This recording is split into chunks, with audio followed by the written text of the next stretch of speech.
नमस्कार, स्वागत है आप सभी का द शिक्षा कैपिटल यूट्यूब चैनल पे। हम लोग नाटक पढ़ रहे हैं और आज हमारा जो नाटक है भैया लोगों, आपसे बता दूं कि आज मेरा नाटक क्या है, आगरा बाजार। आप लोगों से मैं क्षमा भी चाहता हूं कि आप लोग सोच रहे होंगे कि 1-2 दिन से क्लास नहीं आ रही है। इसका कारण यही था कि आप लोग तो जानते हैं कि जो मेरे नोट्स हैं वो कुछ थोड़ा अलग रहते हैं। हमेशा देखते होंगे कि आप लोग नाटक की भी मैं इस प्रकार के नोट्स आप लोगों के सामने लेके आता हूं, यानी संपूर्ण नाटक भी होता है, अंक विशेष भी होता है, क्रम होता है और सब इस फॉर्मेट में होता है। तो इसमें थोड़ा मुझे समय लग रहा था, तो इसी के चलते मैं 2-3 लोगों से बात की। हमने कहा सर मेरे नोट्स बनवा लीजिए, यानी 2-3 बच्चों को बुलाया और फिर नोट्स बनवा रहा था, तो इसीलिए मुझे समय लग गया। अब रेगुलर क्लासें होंगी और मैं इरादा है कि बहुत जल्द ही हम लोग सिलेबस ख़त्म कर देंगे। ठीक है। कविता के लिए मैंने दूसरे सर रखे हैं। ठीक है। वो भी मेरे मित्र थे, साथ में बेचू में पढ़ते थे, तो वो भी बहुत जल्द कविता शुरू करने वाले, वो नोट्स बना रहे हैं। ठीक है। हम लोग आपके लिए एकदम तत्पर लगे हैं, बस आप मेरे लिए लग जाओ और थोड़ा आप लोग लाइक शेयर कर दिया करो, सब्सक्राइब कर दिया करो। ठीक है। तो आज जो हमारा नाटक है आगरा बाजार, देखो इससे पहले हम लगभग में 7 नाटक पढ़ चुके हैं, ये मेरा 8वां नाटक होगा। ठीक है। ये भी देख लेना। ठीक है। और दूसरी बात, कहानी भी 5-6 कहानी बची हैं, बस उनको कंप्लीट करके हमारा नाटक और कहानी कंप्लीट हो जाए, समझ लो कि सिलेबस खत्म हो जाएगा। इधर भारतीय काव्यशास्त्र हम खत्म कर चुके हैं, पाश्चात्य पे आने वाले हैं। आ चुके हैं क्या, 2 क्लासें हो चुकी हैं। तो आज का जो मेरा नाटक है वो है आगरा बाजार। और फिर कहता हूँ, आप लोग अगर नोट्स नहीं लिए हैं तो नोट्स ज़रूर ले लें, क्योंकि नोट्स आपको बहुत हेल्प करने वाले हैं, खास करके मेरे नोट्स। ठीक है। इस नंबर पर मैसेज करें 97 21 56 58 और 75। इस नंबर पे व्हाट्सएप करोगे तो आपको जो है नोट्स की जानकारी दे दी जाएगी। चलो दूसरी बात, देखो एक बात मैं फिर कह देता हूँ कि समय नहीं बचा हुआ है, समय बहुत ज़्यादा नहीं बचा है। कुछ लगभग में 1 महीना तो बीच में है और इधर 20 दिन बचे हुए लगभग में। ठीक है। आपके पास बहुत कम समय है और कम समय में 20 की यूनिट तैयार करना बहुत ही अपने आप में चैलेंजिंग काम है। तो सबसे पहले आप लोग यही काम करो कि रिवीजन करते रहो। अगर मुझसे जुड़े हुए हो तो क्लास रिवीजन करते रहो, नोट्स ले लो और नोट्स अपना रिवीजन करते रहो। बाकी 3-4 घंटे फर्स्ट पेपर पे ध्यान देते रहो, बस हो जाएगा। JRF कोई बहुत बड़ी बात नहीं है। चलो तो हम लोग शुरू करते हैं आज आगरा बाजार नाटक। हो सकता है लंबा सेशन चले, 2 घंटे की क्लास भी हो सकती है। मैं नाटक संपूर्ण खत्म करके तभी आपके सामने से उठूँगा। ठीक है। तो सबसे पहली बात, ये नाटक भाई किसका है, आगरा बाजार हबीब तनवीर का है। किसका है, हबीब तनवीर का। ये मूलतः नाटक जो लिखा गया था, मियाँ नज़ीर जो एक शायर थे, उनकी कविताओं को फेमस करने के लिए, उनकी कविताओं के लिए नाटक लिखा गया था। ठीक है। और बहुत अच्छा नाटक है, आपको समझ में भी आएगा। अभी तक अगर आप इस नाटक को नहीं समझ पाए हैं तो आज बहुत अच्छी तरीके से समझ पाएंगे। ठीक है। इसमें 2 अंक हैं, याद रखना, बहुत इंपॉर्टेंट है, 2 अंक हैं। कुछ इसकी शुरुआती बात देख लेते हैं। देखो पात्र में देख लेते हैं। पात्र कहने का मतलब यही कि शुरुआत में स्टेज और सेटिंग इस नाटक की किसने की थी, अबुल कलाम ने की थी। क्योंकि अब रंगमंच से प्रश्न पूछे जाने लगे हैं, इसीलिए मैं ये पॉइंट रख देता हूँ कि स्टेज की सेटिंग किसने की थी, तो अबुल कलाम ने की थी। अबुल कलाम आज़ाद नहीं, अबुल कलाम थे। वेशभूषा और नज्म संकलन किसने बनाया था, तो अब्दुल रहमान ने। अबुल कलाम ने सेटिंग की थी, वेशभूषा और नज्म संकलन अब्दुल रहमान ने किया। ठीक है। मेकअप भैया किसने किया था, मेकअप किया था अख्तर हसन फारूकी, जमील अख्तर ने। किसने, अख्तर हसन फारूकी, जमील अख्तर ने। ठीक है। और MS इन्हीं से हैं। प्राप्टिंग किसने की थी भैया, अजहर परवेज और मसूद उल हक ने की थी। ठीक है। प्राप्टिंग अजहर परवेज और मसूद उल हक ने की थी। पर्दा भैया, पर्दा सेटिंग किसने की थी, सज्जाद अली और हबीब अहमद ने। निर्देशन वेरी इंपॉर्टेंट है, इस नाटक का निर्देशन किसने किया था, हबीब तनवीर ने किया था। किसने किया था, इनके लेखक खुद ही इस नाटक का क्या करते हैं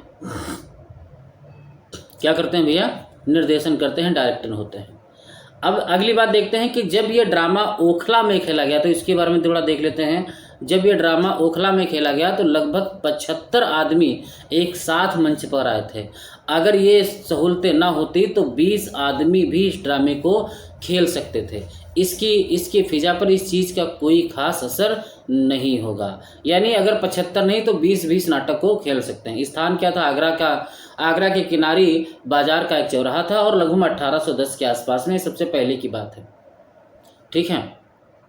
समय क्या है? एक दिन रहा। खेल की अवधि लगभग 2 घंटे। अब देखते हैं बाजार के लोग, जो 1954 में मूलतः नाटक का जो मंचन हुआ था। ठीक है, 14 मार्च 1954 को। ये आपसे इम्पोर्टेंट है, पूछा जा सकता है कि सबसे पहले, वो तो एक बहुत पिछला है, वो नहीं माना जाता है, किताब में था तो मैंने रख दिया।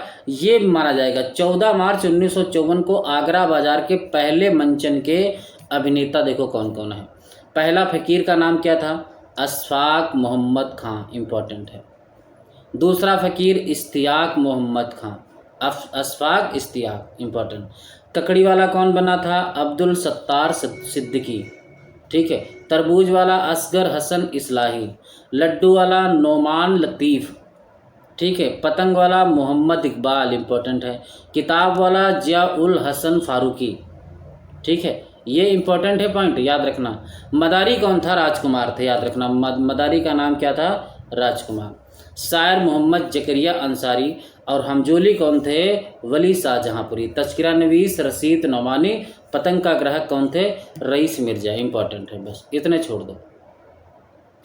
अंक 1 नाटक है। देखो हम पहले अंक से शुरुआत कर रहे हैं और पहले अंक में अंक का विशेष, यानी उस अंक का जो निचोड़ है, मैंने आपके सामने रख दिया है।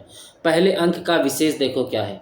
देखो इतने ही पॉइंट में आपके अंक के विशेष इसमें रखे हुए हैं। देखो पहले अंक में क्या हुआ, देखो आगरे की वस्तु स्थिति और नज़ीर के अपने परिचय से शुरू होते हैं, जिसे फ़कीर गाते हैं, याद रखना। शहर आसोब, 2 फ़कीर आते हैं, शहर आसोब गाते हैं। पहले अंक में शुरुआत कहाँ से होती है? शहर आसोब से। और शहर आसोब का अर्थ होता है नगर की दुर्दशा का वर्णन करने वाली कविता गाते हैं। इंपॉर्टेंट है, याद रखना। शहर आसोब से पहले अंक की शुरुआत होती है। पहले अंक से शहर आसोब की शुरू जो है, शहर आसोब से पहले अंक की शुरुआत होती है। दूसरी बात, जो 2 फ़कीर होते हैं तो एक हाथ में उनके कसकोल होता है, दूसरे हाथ में तस्बीह होता है। कसकोल का अर्थ होता है भिक्षा पात्र और तस्बीह का अर्थ होता है जपने की माला। क्या होता है? जपने की माला। याद रखना, इस अंक में कुछ लोगों के नाम आए हैं। ये खास करके नाम कौन जो है प्रयोग करता है, तो मदारी होता है। जैसे नादिर शाह, दिल्ली का वर्णन, अहमद शाह अब्दाली, सूरजमल जाट, आगरे की स्थिति, जो प्लासी की लड़ाई, बंगाल का वर्णन कौन करता है? मदारी करता है। कौन करता है? मदारी करता है। याद रखना, इसी अंक में आपको मिलेंगी बेंजीर, जो हुस्नपुरा की रहने वाली होती हैं। कहाँ की? हुस्नपुरा की रहने वाली कौन होती हैं? बेंजीर। और इसी में आपको सोहदा मिलेगा, जो रहने वाला होता है इश्क नगर में। कहाँ का? इश्क नगर का रहने वाला होता है। दूसरी बात हम देख लेते हैं, पात्र क्रम, वेरी इंपॉर्टेंट है पात्र क्रम। पहले अंक के नाटक के पहले अंक के जो पात्र हैं वो क्रम से कुछ इस प्रकार से आए हैं। देखो कौन कौन से। सबसे पहला भैया फ़कीर, इम्पोर्टेंट। फिर लड्डू वाला, फिर तरबूज वाला, फिर बर्फ़ वाला, फिर ककड़ी वाला। देखो ककड़ी वाला यहाँ पे आया है। फिर कनमेलिया, फिर पान वाला, फिर मदारी, फिर रेवड़ी वाला। आप लोग इम्पोर्टेंट शुरुआत के इतने हैं। देखो शुरुआत के भैया इतने आपको याद कर लेने हर हालत में। ठीक है, तो आपको पता होना चाहिए जो फ़कीर होते हैं, फ़कीर तो आपने देखे होंगे जो मांगते फिरते हैं। ठीक है, तो उनको कभी कभी जब मांगते हैं तो सबसे क्या करते हैं, कभी कभी उनको लड्डू भी मिल जाते हैं और तरबूज मिल जाते हैं। मगर पहले वो लड्डू खाते हैं, फिर तरबूज खाते हैं। सोचते हैं लड्डू खा लेंगे मीठा, फिर तरबूज, पानी नहीं मिले तो तरबूज से हमारा पानी अंदर चला जाएगा, यानी लड्डू अंदर चला जाएगा। तो याद रखना, फ़कीर पहले लड्डू खाते हैं, फिर तरबूज खाते हैं। तरबूज खाएंगे, थोड़ा मीठा होगा, फिर कहें चलो चलते हैं एक बार बर्फ़ खा लेते हैं। तो इम्पॉर्टेंट है, अब फिर बर्फ़ वगैरह खा के फिर सीधे ककड़ी वगैरह खाते हैं। तो फ़कीर लड्डू खाते हैं, तरबूज खाते हैं, बर्फ़ खाते हैं, फिर ककड़ी खाते हैं। ये क्रम याद रखना। कनमेलिया, पान वाला, मदारी और रेवड़ी, ये क्रम आपसे पूछे जा चुके हैं। और भी अगर क्रम देख लिया जाए तो पूरे अंक से मैं निकाला हूँ। एक तो बर्तन वाला है, फिर है भैया शायर, फिर हमजोली, किताब वाला, तज़किरा नवीस, ग्राहक, टोली, सोहदा, बेंजीर, लड़का, करीमन, इसी लड़के का नाम जो हमीद है।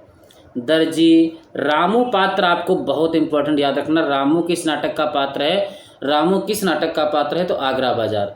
चमेली, ठीक है। दारोगा, नवासी और पंसारी, लालाजी, लड़की और तमाशबीन, इंपॉर्टेंट है। अंक 2 विशेष इंपॉर्टेंट देखते हैं। अंक 2 में क्या है? सबसे पहली बात कि ये बंजारा नामा से शुरू होता है। अंक दूसरे यानी दूसरा अंक किस नज़म से शुरू होता है? बंजारा नामा से। किस नज़म से भैया? बंजारा नाम से। समाप्त कहाँ पर होता है? आदमी नामा पर। समाप्त कहाँ होता है भैया? आदमी नामा। शुरू बंजारा, खत्म आदमी। याद रखना, इम्पोर्टेंट बहुत है। पात्र क्रम देखते हैं तो इस अंक में सबसे पहले आते हैं पतंग वाले, और यही पतंग वाले का अभिनय किया है किसने? आप लोगों को पता होना चाहिए कौन? हबीब तनवीर। और दूसरे अंक में याद रखना, इसी अंक में इतने पात्र आते भी हैं, ठीक। ये पहले अंक में नहीं है, दूसरे अंक में आते हैं। देखो, पतंग वाला दूसरे अंक में आता है, हमीद भी दूसरे अंक में, बेनी प्रसाद भी दूसरे अंक में आते हैं, अजनबी और गंगा प्रसाद और कोरस जो लास्ट में गीत गाते हैं, इंपॉर्टेंट है, ये दूसरे अंक के हैं, पहले अंक में इनका वर्णन नहीं है। अब देखो, हमारा नाटक शुरू होता है कि दो फकीर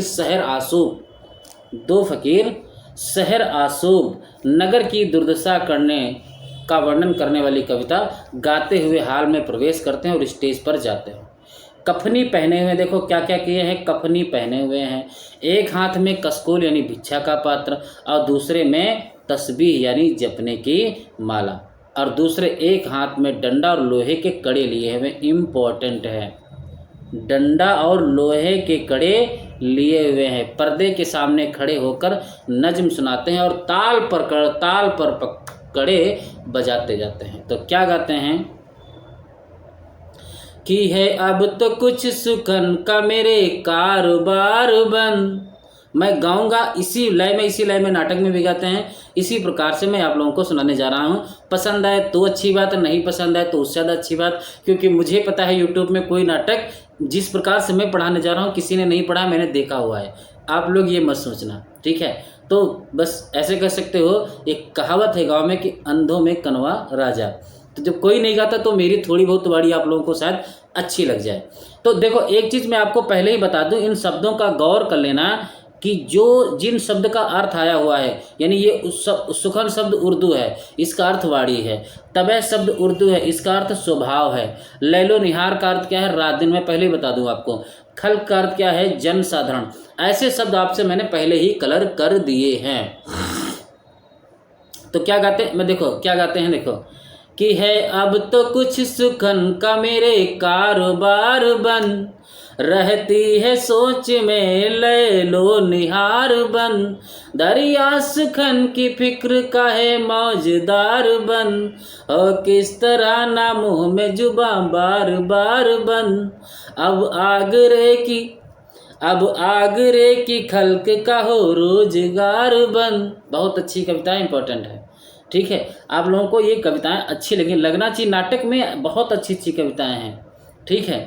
फिर क्या कहते हैं कि जितने हैं आज आगरे में कारखाना जात, सब पर पड़ी है यान की रोजी की मुश्किलात, किस किस के दुख का रोइए और किसके कहिए बात, रोजी के अब दरख्त का हिलता नहीं है पात, ऐसी हवा कुछ आके हुई एक बार बन, ऐसी हवा कुछ आके हुई एक बार बन, अब तो कुछ सुखन का मेरे कारोबार बन।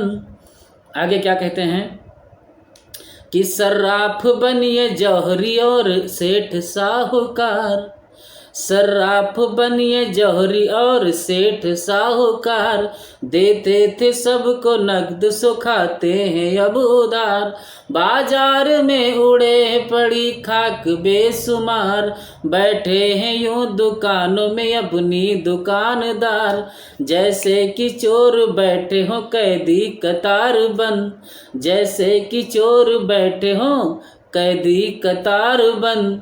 फिर क्या कहते हैं कि बेवारसी से आगरा ऐसा हुआ तबाह, आप लोग जो कलर हैं उन शब्दों को ध्यान में रख लेना। बेवारसी का अर्थ बेबसी लाचारी है। मैं अर्थ बताते नहीं चल पाऊंगा क्योंकि पूरा नाटक पढ़ाना है, इसलिए कि बेवारसी से आगरा ऐसा हुआ तबाह, फूटी हवेलियां है तो टूटी शहर पना, होता है बाग बो से हर एक बाग का निभा, बाग किस तरह न लुटे और न उजड़िया, जिसका न बाग बाहो न माली न खार बन, जिसका न बाग बाहो न माली न खार बन।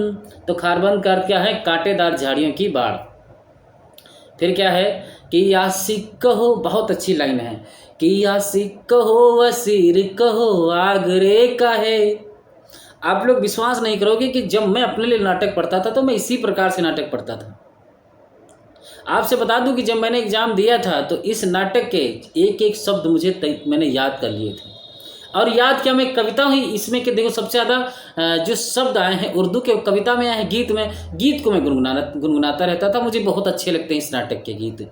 कि यासिक कहो वसीर कहो आगरे का है, मुल्ला कहो दबीर कहो आगरे का है, मुफलिस कहो फकीर कहो आगरे का है, शायर कहो नजीर कहो आगरे का है, इस वास्ते ये उसने लिखे 5-4 बंद, इस वास्ते ये उसने लिखे 5-4 बंद। तो ये बहुत अच्छी पंक्ति है। एक बार मैं आपको बता दूं, शब्दों का ध्यान रखना है कि सुखन का अर्थ क्या है? वाणी।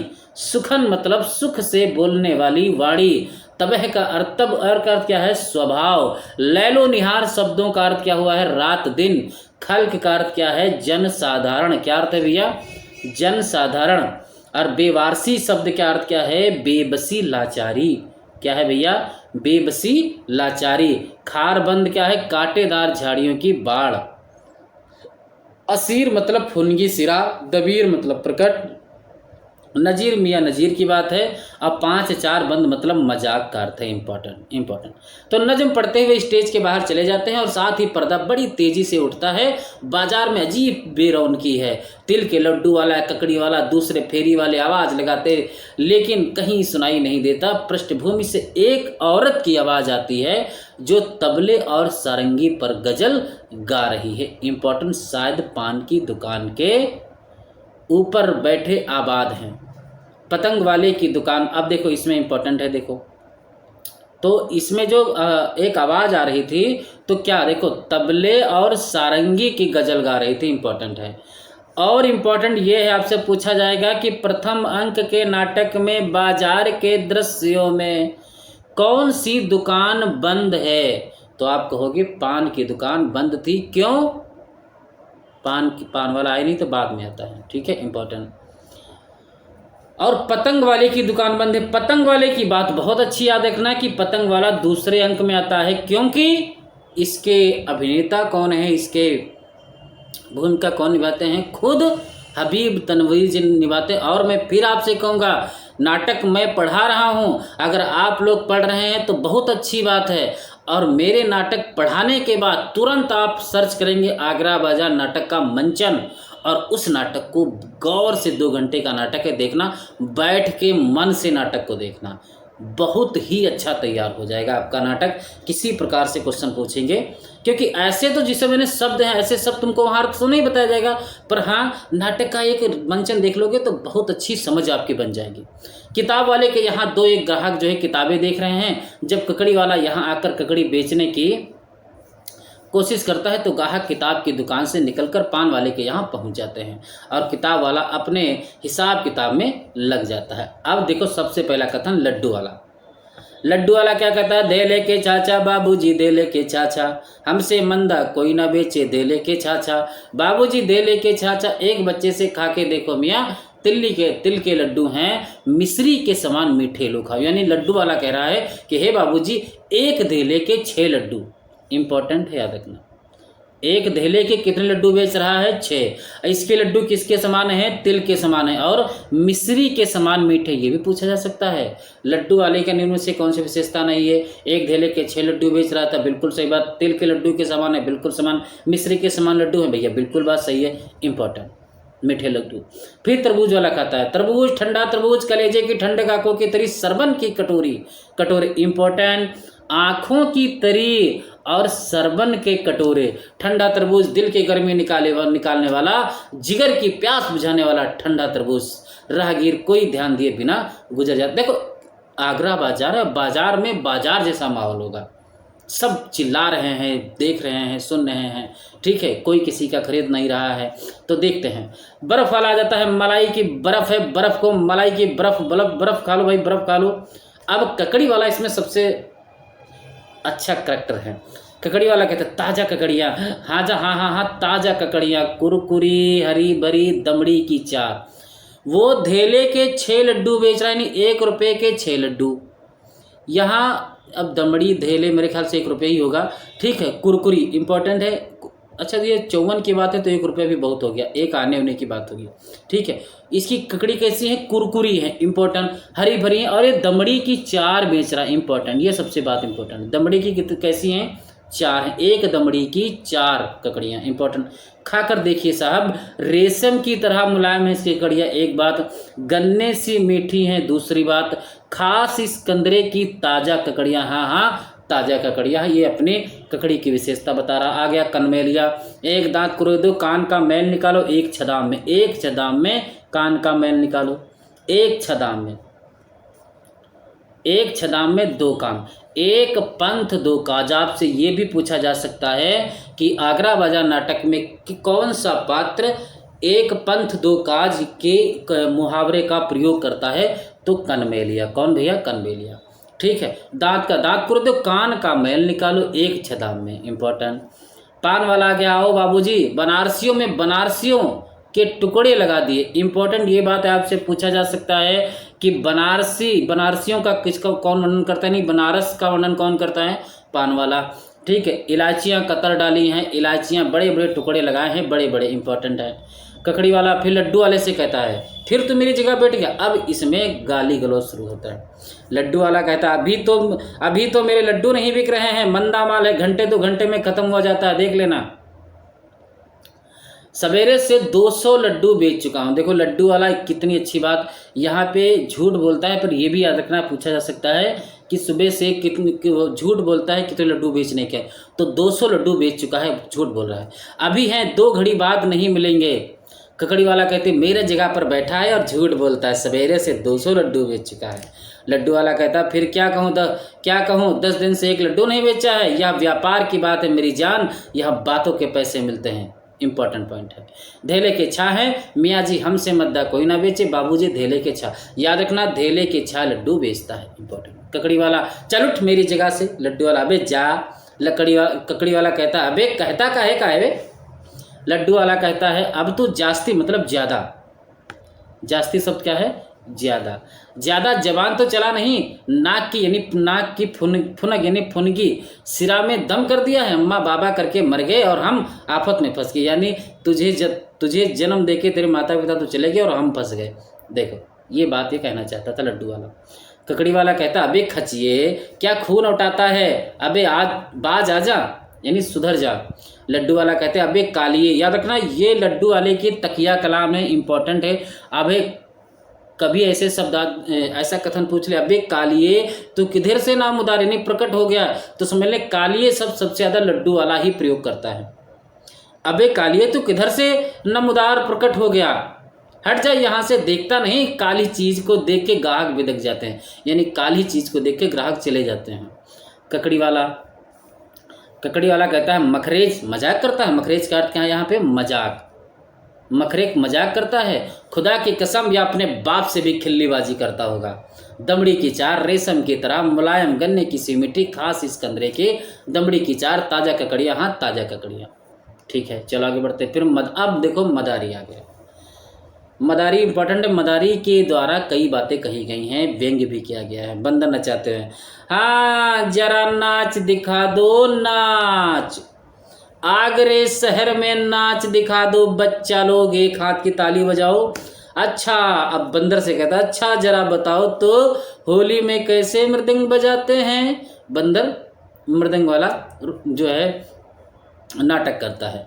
और पतंग कैसे उड़ाओगे, बंदर नकल करता है। और बरसात आ गई तो बंदर फिसल पड़ता है, फिसल पड़ोगे, अरे भाई वाह वाह। फिर कहते हैं और अगर ठंडी लगी तो बंदर बदन में कपकपी पैदा करता है, और बुढ़ा हो गया तो, यानी बुढ़ा, सॉरी बुढ़ा मतलब बुढ़ा, बंदर लाठी लेकर चलता है, और मर गया तो बंदर फिर लेट जाता है। अब देखो, अब यहाँ ये बताना चाहते हैं कि देखो, एक होता है ये लोगों का, यानी मदारी या ऐसे कोई जादू वाले, कि हिंदू को राम की कसम, मुसलमान को कुरान की कसम, जरा एक एक कदम पीछे हट जाओ। अच्छा बताओ, अब यहाँ पे व्यंग है। अच्छा बताओ कि नादिर शाह दिल्ली पर कैसे झपटा। इंपॉर्टेंट, ये भी क्रम याद रखना। नादिर शाह दिल्ली पर कैसे झपटा था? बंदर मदारी की तरह लाठी मारता है, और तुम सारे दिल्ली शहर को मार डालोगे। बस करो बड़े मियाँ, बस करो। अच्छा ये बताओ, अहमद शाह अब्दाली हिंदुस्तान पर कैसे झपटा था? बंदर लाठी मारता। हाय हाय हाय, तुम तो सारे हिंदुस्तान को रोट डालोगे बड़े मियाँ, बस करो। सूरजमाल जाट आगरे शहर पर कैसे झपटा था? फिर नकल करता है, ठीक है। फिर आगे कहता है कैसे झपटा, ओ हो मर गया, बस करो बड़े मियाँ, बस करो। अच्छा बताओ फिरंगी हिंदुस्तान में कैसे आया था? बंदर कहता भीख मांगते हुए, नकल करता है उसकी। इंपॉर्टेंट है, पॉइंट सब याद रखना। पिलासी की लड़ाई में लाट साहब ने क्या किया था? बंदर लाठी से बंदूक चलाता है और फैर कर दिया था। हो। बंगाल में क्या हुआ था? बंदर पेट बजाता है और कमजोरी का अभिनय करता है। अकाल पड़ गया था, बंदर लेट जाता है। लोग बाग भूख से मर रहे थे, मर गया था। और हमारा कैसा हालत है? अब मदारी अपनी बात, यानी मुझे पैसे वैसे चाहिए, ठीक है। हालत, हमारा कैसा हालत है? बंदर फिर पेट बजाता है। और फिर कल हमारा कैसा हालत हो जाएगा? बंदर गिर जाता है। फिर हमारे को क्या करना चाहिए? बंदर लोगों के पास जाता है और पैरों पर सर रखकर लेट जाता है। सलाम करो। बंदर सलाम करता है, लोग खिसकने लगे हैं, ठीक। ककड़ी वाला, इस कंदरे की लकड़ी दमड़ी की चार, दमड़ी की चार। लड्डू वाला कहता है बाबूजी धेले के चा, धेले के चाचा। तरबूज वाला गर्मियों की जान, तरबूज ठंडा तरबूज। मदारी कहता सलाम करो बेटा, सलाम करो। बंदर से कह रहा।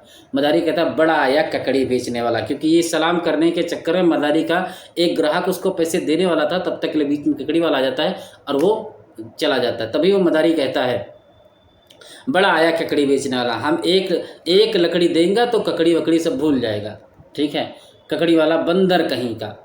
मदारी अभी तेरा बंदर बनाकर रख दूंगा, साला आया है ककड़ी बेचने। ककड़ी दिखा के हमारा सब आदमी भगा दिया, एक मदारी कहता है।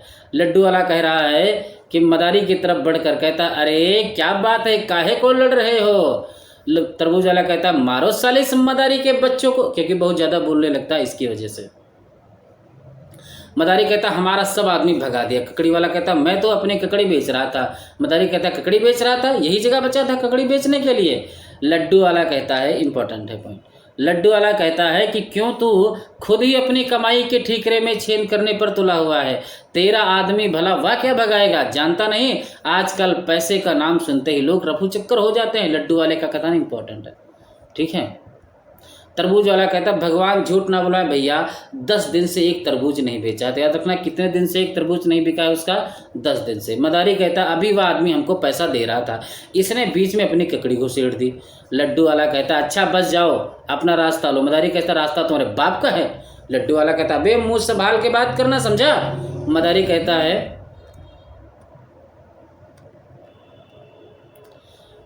है बड़ा लाट साहब आया है। तरबूज वाला कहता मार साले को। ककड़ी वाला कहता दाएं कोने से लोगों के पास खाने को पैसे नहीं है, इसके बंदर देखने के लिए पैसा देंगे, जाओ। लड्डू वाला कहता है कि बच्चों खाल खींच के रख दूंगा, क्या समझता है? मदारी से कह रहा। तरबूज वाला कहता है चल निकल यहाँ से। मदारी कहता वाह रे आगरा, क्या औंधा शहर है। ये पॉइंट भी याद रखना, पूछा जा सकता है। ककड़ी वाला कहता है कि हरामी पिल्ला फकीर, और फिर हरामी पिल्ला कह के तब तक फकीर आ जाते हैं। फकीर याद रखना कि कविताओं को क्रम में लगाने के लिए भी आ चुके हैं इनके गीत। पहले से 2 पंक्ति उठाई थी, इस बार की 2 पंक्ति इस फकीर यानी यहाँ से भी उठाएंगे कि पूछा किसी नया किसी कामिल फकीर से, ये मेहरो माह हक ने बनाए हैं काहे के।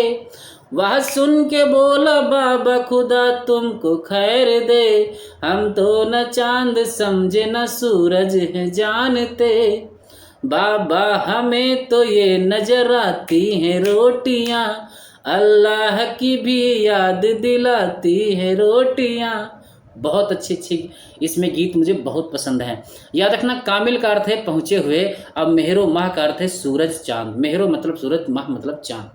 ठीक है, क्या कहते हैं गे कि रोटी न पेट में हो तो कुछ भी जतन न हो, मेले की सैर ख्वाहिश बागे चमन न हो, भूखे गरीब दिल की खुदा से लगन न हो, सच है कहा किसी ने कि भूखे भजन न हो, अल्लाह की भी याद दिलाती है रोटियां, कपड़े किसी के लाल, देखो फिर क्या कहते हैं, कपड़े किसी के लाल हैं रोटी के वास्ते, कपड़े किसी के लाल हैं रोटी के वास्ते, लंबे किसी के बाल है रोटी के वास्ते, बांधे कोई रुमाल है रोटी के वास्ते, सब किस्म और कमाल है रोटी के वास्ते, जितने हैं रूप सच ये दिखाती है रोटियां,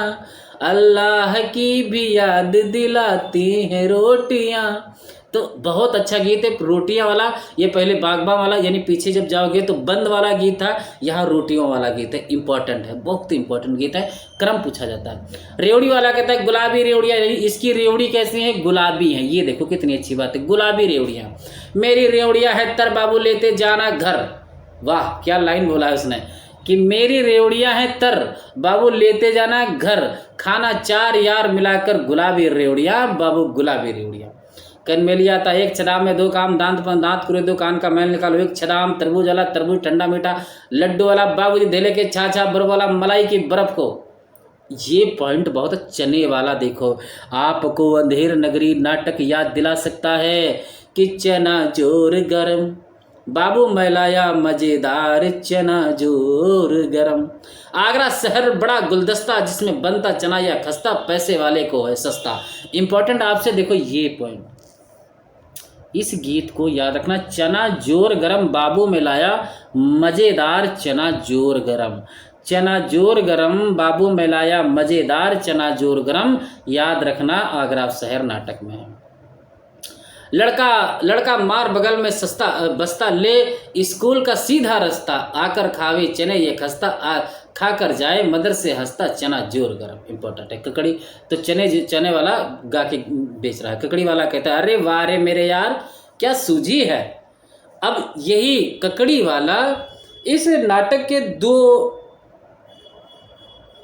बातें हैं। अब ये आगे नाटक चलेगा, ककड़ी वाला सोचता है कि मैं अपने ककड़ी पे किसी से नज्म लिखवा दूं, गीत लिखवा दूं, फिर गा के बेचूंगा, बहुत अच्छी ककड़ी बिकेंगे, जो कि आखिरी में लिखवा भी लाता है मियाँ नज़ीर से। ठीक है, ककड़ी वाले अरे वाह रे मेरे क्या यार क्या सूझी है। लड्डू वाले कहता अबे कालिया क्या सूझी है। ककड़ी वाला बिल्कुल नई बात। लड्डू वाला आत्महत्या की तो नहीं सूझी है। ककड़ी वाला आत्महत्या करे मूर्ख है, ज्ञानी के लिए संसार में बहुत से रास्ते खुले। वेरी वेरी इंपॉर्टेंट ये लाइन आपसे पूछी जा सकती है कि आत्महत्या करे मूर्ख, ज्ञानी के लिए तो संसार में बहुत से रास्ते खुले हैं। तरबूज वाला कहता है कौन सी ज्ञान की बात सूझी है तुझे, हम भी तो सुने। ककड़ी वाला कहता है जो सोच नहीं सकते वह समझ भी नहीं सकते। लड्डू वाला जो जोर लगा के देखेंगे।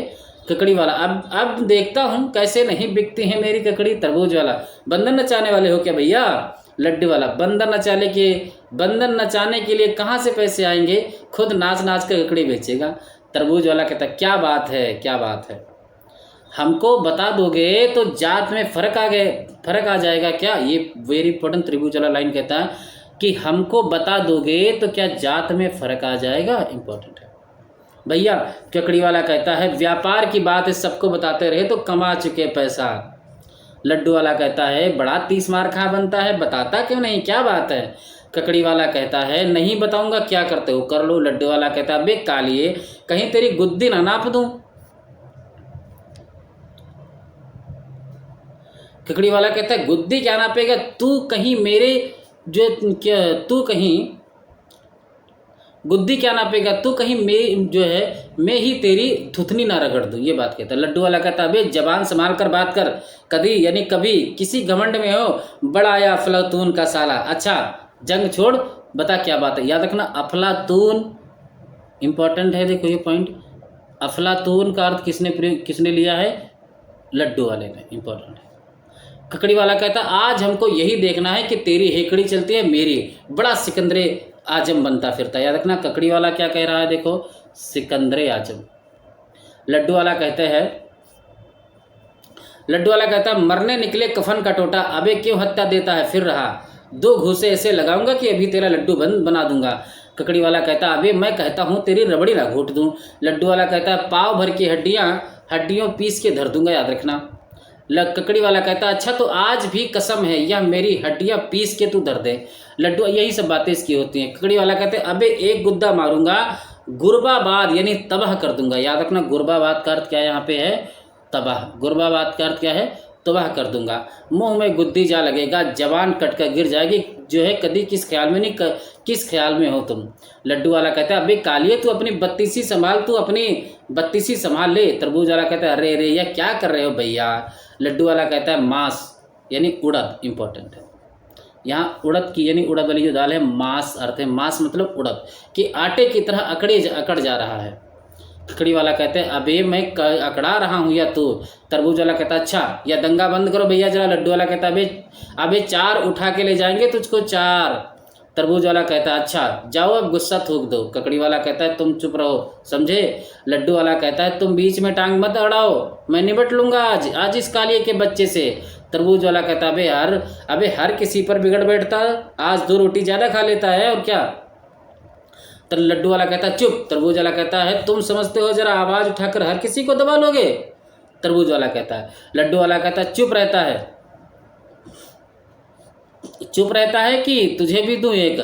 तरबूज वाला कहता है अजब हवनक, याद रखना बुद्ध बौंडम है, अबे क्या समझता है अपने आप को। तरबूज वाला कह रहा है। लड्डू वाला कहता है तेरा बाप। लड्डू वाला इसमें बहुत खतरनाक बना है। तरबूज वाला कहता है क्या कहा, फिर कहूँ। तरबूज वाला कहता है अबे टांग पर टांग रख के तेरी फांके तराश दूंगा। लड्डू वाला कहता है बेटा कच्चा चबा जाऊंगा, कतले कतले कर दूंगा, कतले कतले, समझ रहा है तू नहीं। लड्डू वाला कहता बेटा बच्चे। बर्फ वाला कहता अबे चुप रहो, कान खा लिए, जबान है कि दर्जी की कैंची की तरह चलती ही जाती है। पॉइंट याद रखना इंपॉर्टेंट है। लड्डू वाला कहता है कि अबे तेरी भी सामत आई है क्या। अच्छा तू भी आज जो है आज जा मैदान में इस कालिए के साथ, तुझे भी थोबी बाट जो ना मारा तो बता देना मुझे, मेरा नाम नहीं। रेबड़ी वाला कहता अबे क्यों तुम लोगों की खाल ने पलट खाया है, चुपके हो जाओ।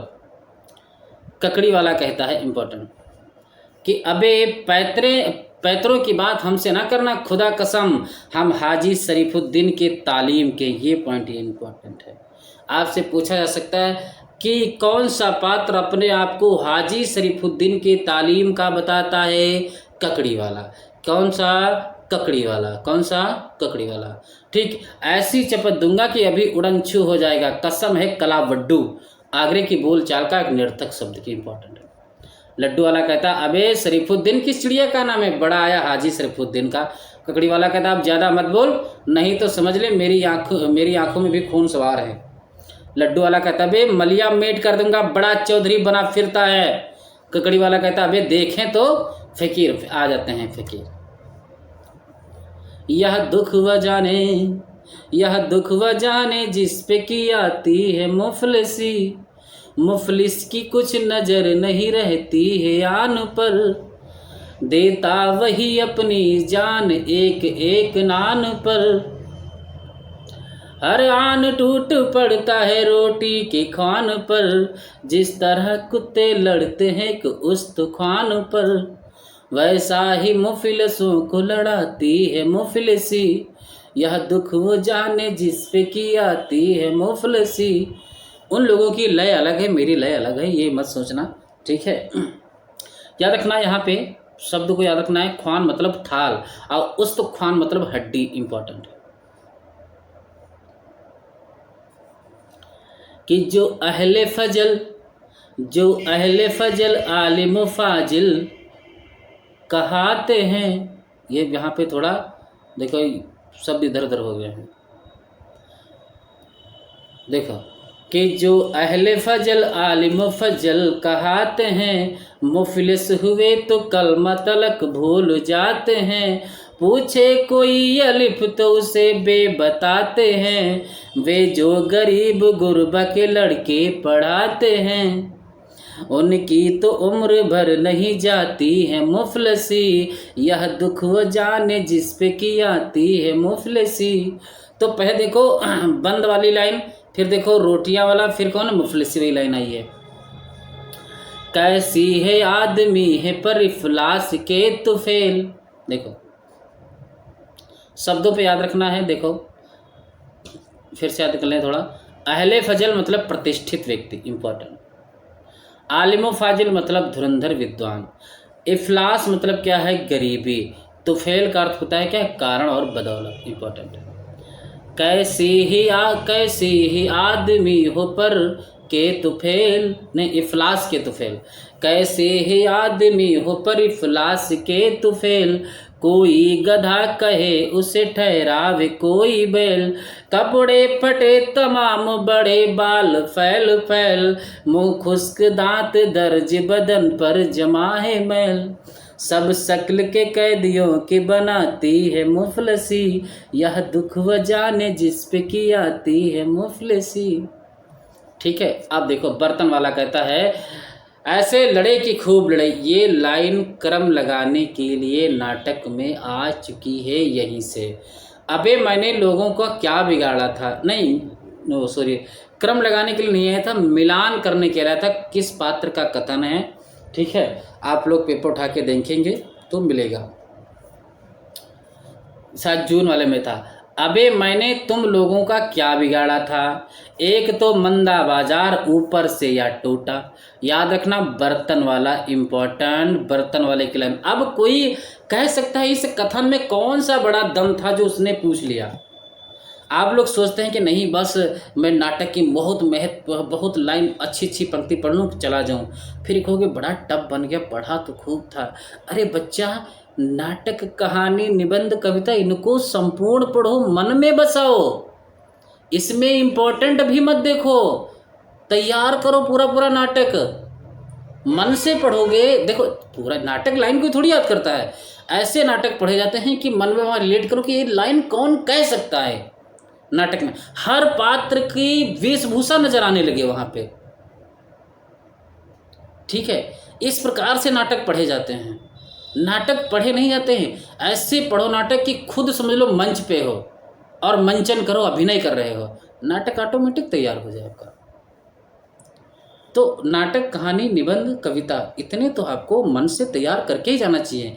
अब कोई माने, अभी मैं बताऊंगा ये कथन, भैया कोई पूछ रहा है अबे मैंने तुम लोगों का क्या बिगाड़ा था, एक तो मंदा बाजार ऊपर से टूटा, मेरे 2 ठोलियां फेंट दी सालों ने। इसमें कौन सी बड़ी बात कथन में है जो उसने क्रम लगाने का, जो मिलान करने के लिए दे दिया। ककड़ी वाला कहता फिर भी 50 होंगी तुम्हारे पास, यहाँ तो यार खां का दिवाला निकल गया है।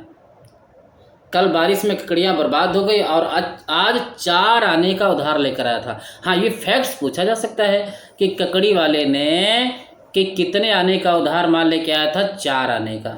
ठीक है, इंपॉर्टेंट है। लड्डू वाला कहता भाई कालिए तूने ही झगड़ा शुरू किया था, आप चुप क्यों बैठ रहा है। तरबूज वाला बस अब फिर से छेड़खानी मत निकालो, ठीक है, नहीं तो तुम्हारे पास एक लड्डू, ना तुम्हारे पास एक लड्डू बचेगा और ना मेरे पास एक तरबूज बचेगा। ककड़ी वाला कहता है एक सोहदे को गुजरता देखकर मियाँ मियाँ मियाँ मियाँ लो लो लो लड्डू खाओ, ककड़ी खाओ। ककड़ी वाला कहता है आप बुरा ना माने तो आपसे एक बात पूछना चाहता हूँ। सौदा कहता है फरमाइए भाई क्या बात है। ककड़ी वाला क्या आप शायरी करते हैं। सौदा अभी तक तो तौफीक यानी सामर्थ्य, यानी अभी तक तो मेरे अंदर सामर्थ्य नहीं आया है कोई चीज़ काम करने का, यानी शायरी करने का, मगर आपका क्या मतलब है। ककड़ी वाला यूँ ही सौदा अजब पागलों सा सबा का पड़ता है, चला जाता है सार हमजोली के साथ आता है।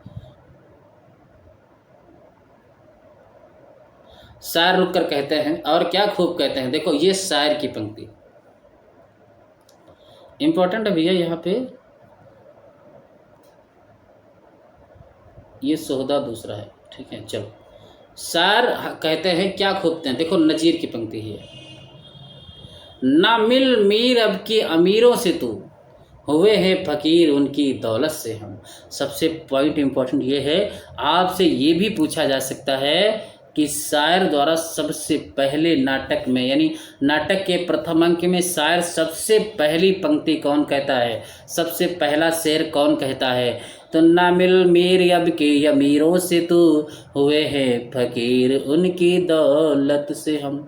ये सबसे पहली लाइन है, इम्पोर्टेंट, ठीक है। हमजोली कहता है सुभान अल्लाह सुभान अल्लाह, ककड़ी वाला कहता है पास आकर सुभान अल्लाह, वाह वाह मियाँ वाह वाह, क्या कहने क्या कहने हैं मियाँ, मेरी एक छोटी सी अर्ज है आपसे। ककड़ी वाला, शायर नहीं चाहिए भाई बताओ। ककड़ी वाला कहता है जी नहीं, मुझे कुछ और कहना है, मगर ज़रा आप मेरे पास एक तरफ साइड में आ जाइए। शायर कहता है अम्मो क्या बात है। ककड़ी वाला कहता है सवाल मेरे पेट का है हुजूर, ककड़ी बेचूंगा और सारी उम्र आपको दुआएं दूंगा, मगर अगर मेरी ककड़ियों पर आप माफ़ कीजिए, मुझे एक बात सूझी है। सुबह से शाम तक फेरी लगाता हूँ, ककड़ी हफ्ते हो गए हैं, धेले की बकरी नहीं हुई। शायर ने कहा तो मैंने अर्ज किया मुझे नहीं चाहिए आपकी ककड़ी। ककड़ी वाला कहता है मैं कब कह रहा हूँ मियाँ की, बल्कि आप तो ये सारी ककड़ी जो फोकट में ही ले लीजिए। शायर कहता है दिख कर रखा है, अम्मा तो क्या कहना चाहते हो, कहते क्यों नहीं हो। ककड़ी वाला कहता है मैंने सोचा है कि गाकर ककड़ियाँ बेचूंगा तो खूब बिकेंगी। शायर कहता है बहुत खूब मुबारक, बहुत खूब। ककड़ी वाला कहता है अगर आप 2-4 शेर मेरी ककड़ियों पर लिख देते हैं तो मैं आपका बड़ा एहसान मानता। शायर कहा लगता है, हंसने लगता है। शायर कहता है अरे भाई हमारी क्या कि हकीकत यानी हमारी क्या औकात है, कहो तो किसी उस्ताद से लिखवा दूँ तुम्हारे लिए पूरा कसीदा, मतलब प्रसिद्ध। हमजोली कहता है क्या बात है। शायर कहते हैं कि हमारी ककड़ियों पर, शायर अब चला जाता है आगे वहाँ किताब वाले की दुकान पे। शायर कहते हैं कि हमारी ककड़ियों पर 2-4 शेर लिख दीजिए। मैंने अर्ज किया कि कहो तो उस्ताद जौक से कहकर इस नायब मौजू पर एक नज़म लिखवा दूं। तो याद रखना उस्ताद जौक का नाम किसने लिया था, शायर। हमजोली कहता बजा फरमाइए, अरे भाई उस्ताद जौक का नाम तो सुना होगा। ककड़ी वाला कहता है हम क्या जाने हुजूर, गंवार आदमी। ठीक। शायर कहता है बात तो बड़ी समझबूझ की करते हो, भला गंवार को यह कहाँ सूझेगी। हमजोली कहता है कि बादशाह सलामत के उस्ताद हैं, अगर तारीफ़ करें तो जरे को आफताब यानी सूरज बनाते हैं। ककड़ी वाला कहता है इतने बड़े शायर, भला वह सड़ी सी ककड़ी पर क्या शेर कहेंगे। शायर कहता है क्यों नहीं कहेंगे, शायर जो ठहरे। ककड़ी वाला कहता है हमारी दरबार तक क्या पहुँचोगी मियाँ। शायर कहते कहो तो हम पहुँचा दें। ककड़ी वाला आप तो गरीब आदमी का मजाक उड़ाते हैं। शायर कहता भाई साफ बात यह ककड़ी जैसे हसीन मौजू पर जब तक कोई पाए का शायर जोर आजमाई ना करे, हक अदा ना होगा, याद रखना।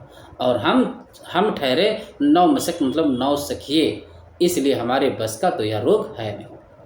तरबूज वाला कहता है शायर की तरफ बढ़कर और उसे रास्ते में रोक कर, तरबूज ठंडा तरबूज कलेजे की ठंडक आंखों की कितनी गर्मियों की जान वाला।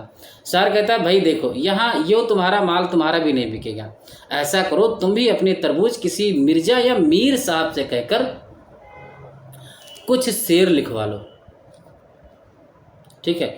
फिर देखो अध्य के सुखन अत्याचार की दाद में हम भी खरीद लेंगे तुम्हारे पास से एक तरबूज। तरबूज वाला कहता है जानते हो क्या बात थी भैया, अब सबको बता रहा है। ककड़ी वाला क्या कह रहा था कि एक बात सूझी है, यह ककड़ी पर शेर लिखवाना चाहते हैं किसी शायर से। लड्डू वाला कहता है कि अरे तो तू वही शेर क्यों नहीं याद कर लेता जो मदारी ने तुझसे कहा था, खा लो ककड़ी वकड़ी नहीं तो दूंगा लकड़ी, ठीक है। तरबूज वाला कहता हाँ और क्या। लड्डू वाला हंसकर कहता है कि शायर अगर ककड़ी तरबूज पर शेर कहने लगे तो सारी छोड़कर ककड़ी तरबूज ना बेचने लग जाएं। तरबूज वाला कहता है क्यों ना लड्डू तरबूज बेचना छोड़ के हम भी नज़म कहना शेर लिखना शुरू कर दें। भूखा मरना ठहरना तो यूं ही सही, क्यों भैया। शायर कहता है किताब वाले की दुकान पर एक किताब देखते हुए मुलाहिजा कीजिए। कहते हैं कि दिल्ली में आज भीख देखो ये फिर शायर की दूसरी पंक्ति कि दिल्ली में आज भीख भी मिलती नहीं उन्हें, था कल तलक दिमाग जिन्हें तख्त जो है ताजो तख्त का। बहुत इंपॉर्टेंट पंक्ति है। दूसरी लाइन है कि दिल्ली में आज भीख भी मिलती नहीं उन्हें, था कल तलक दिमाग जिन्हें ताजो तख्त का। शायर की पंक्ति है। किताब वाला कहता है वाह वाह सुभान अल्लाह, सुना है जुनून यानी पागलपन के दौरे पड़ने लगे हैं इन दिनों मीर साहब पर। ठीक है, शायर कहता है हम गनीमत समझिए 80 से ऊपर की उम्र हो चुकी है, मीर साहब की इम्पोर्टेंट है, मीर नहीं मीर। ठीक है, हमजोली कहता है कि और फिर क्या क्या ज़माने देखे हैं मीर साहब ने, देखो क्या क्या देखे हैं इसी शहर में। मीर साहब ने देखो पूछा जा सकता है कि नाटक के प्रथम अंक में जो मीर साहब का वर्णन है, तो हमजोली के अनुसार मीर साहब ने कौन कौन से ज़माने देख चुके हैं, इस प्रकार से कथन बनेगा। उसमें से एक लाइन ये होगी कि अजीबों की बेवफाई देखी, घर छोड़ा वतन छोड़ा दिल्ली छोड़ी। कि एक ज़माने में सुखनदानों और बाकमालों का जो है मल जो मावा थी, दर दरक की खाक छाने, ईरानी और तुरानियों के हमले देखे, अफगानों रोहिलों राजपूतों जाटों मराठों की दस्तुरबुद अत्याचार देखे। देखा कि दिल्ली में खून के दरिया रवा हैं और इंसानों के सर कटोरी की तरह तैर रहे हैं। अपना घर आंखों के सामने लूटते देखा, घर जला सामने ऐसा कि बुझाया ना गया। ये हमजोली गा रहा है, याद रखना हमजोली है। घर जला सामने ऐसा कि बुझाया ना गया। यह सब देखा। अब लखनऊ में गोसा नसीन है और फिरंगियों की गारतगरी तबाही सब कुछ देख रहे हैं। लखनऊ का भी वर्णन कौन करता है? हमजोली। किताब वाला कहता है सच कहते हो भाई, अजब गर्दिशों का ज़माना है। मुझे तो ऐसा महसूस होता है कि यह सल्तनत मुगलिया नहीं है, एक कैवी हैकल यानी बहुत ताकतवर भारी भरकम शेर बबर है, जिस पर सैकड़ों कुत्ते बिल्लियों ने हमला कर दिया है और इसे जख्मों से चूर और लाचार देखकर आसमान से चील और गिद्ध भी जमा हो गए हैं और ठोंगे मार मार कर उसकी तिक्की बोटी कर रहे हैं। और वह शेर है कि याद रखना, किताब वाले का शेर है, इम्पोर्टेंट है। किताब वाला भी शेर कहता है कि ना तो उसे करहाने की मोहल्लत है ना मर जाने का यार, इम्पोर्टेंट है। शायर कहता है भाई बहुत खूब मौलवी साहब, वल्लाह यह आप ही का हिस्सा है, यह जबान और यह अंदाजे गुफ्तगू, हम तो नाम के सार हैं साहब, आप तो बात बात में शायरी करते हैं। किताब वाला कहता आप हजरात के सोहबात के नतीजा है और क्या। हमजोली कहता आप दोनों कसर नफीसी मतलब विनम्रता से काम ले रहे हैं। शायर कहता है हमारी कसर नफीसी कह लीजिए या अपने हुस्ने जन यानी अच्छी धारणा, हुस्ने धन यानी अच्छी धारणा। बहरहाल साहब हम तो इस बात के कायल हैं कि दीवान भी छिपाया जाए, तो ऐसे शख्स से जो सुखन फहम यानी कविता को समझने वाला हो। इम्पॉर्टेंट है। कौन कहता है? शायर। किताब वाला कहता है और अपना यह ईमान है कि शेर छापे तो शायर के हर कसो नाकस यानी कोई भी आदमी के अशआर छापना हमारा पेशा नहीं है। हमजोली कहता है शायर से कि आपका दीवान तो मुकम्मल हो गया होगा। शायर कहता है साहब, शायर का कलाम उसकी ज़िंदगी के साथ ही तकमील यानी पूर्णता को पहुंचता है। बहरहाल इतने शेर जरूर होंगे हैं कि किताबी सूरत में आ जाएं। किताब वाला कहता है लीजिए और आपने मुझसे जिक्र तक नहीं किया कोई किसी बात का। हमजोली कहता है तसाहुल यानी सुस्ती। तसाहुल का अर्थ क्या भैया? सुस्ती। शायर जो ठहरे, शायर कहता है कि घर की बात थी, सोचा किसी भी वक्त मसविदा आपके सुपुर्द कर दूंगा कि जो जी में आए कीजिए। किताब वाला कहता है गजब ना कीजिए साहब, मसविदा कल ही मेरे यहाँ पहुँचा दीजिए। अब तब तक के लिए फ़कीर आ जाते हैं। फ़कीर आगे हैं कि जो खुशामद करे खल्क उससे सदा राजी है, जो खुशामद करे खल्क उससे सदा राजी है। सच तो यह है कि खुशामद से खुदा राजी है, अपना मतलब हो तो मतलब की खुशामद कीजिए। ये पंक्ति, ये लाइन इस प्रकार से नहीं होगी, दूसरे टाइप से होगी। ये तर्ज कैसे था?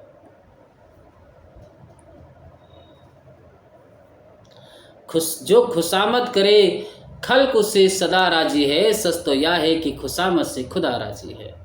अपना मतलब हो तो मतलब की खुशामद कीजिए, और ना हो काम तो उस ढब की खुशामद कीजिए।